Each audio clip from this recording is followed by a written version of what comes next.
Quartier Koto à Douala, ce samedi après-midi. Le lieu d'un film d'horreur qui se tourne derrière les murs de cette maison à l'apparence plutôt tranquille.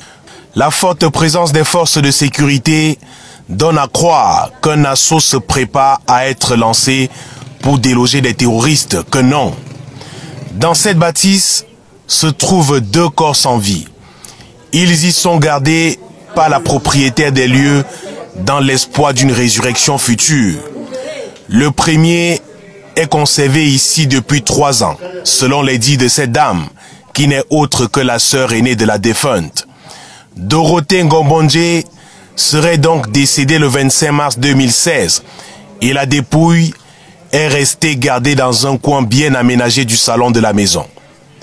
Le deuxième décès, celui de la mère, la nommée Ngotom Marguerite, âgée d'environ 70 ans, est survenue il y a 8 jours. Et comme pour le premier cas, Madame Ngombondje, épouse Emmaleu Henriette, décide de conserver le cadavre dans une pièce de la maison où elle a pris soin de déverser des oignons pour atténuer des odeurs de décomposition. Et voici l'homme par qui le scandale a finalement été révélé au public. Il n'est autre que le fils de la première victime. Selon ses dires, à la mort de sa maman, il ne se trouvait pas au Cameroun. C'est à son retour, il y a plus d'1 an qu'il découvre la pratique. Indigné, il tente de dénoncer sa tante, mais il est dissuadé dans son élan par des membres de sa famille qui eux aussi croient à une résurrection. C'est après le décès de sa grand-mère, il y a quelques jours, qu'outré, il décide de tout balancer.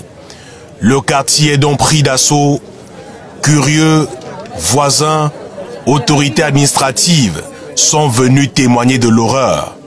Après un tour dans la maison, en compagnie du procureur de la République, le médecin légiste pense que les 2 femmes auraient été assassinées sous réserve d'examens approfondis qui seront effectués sur les 2 dépouilles actuellement gardées à l'hôpital Akentini de Douala.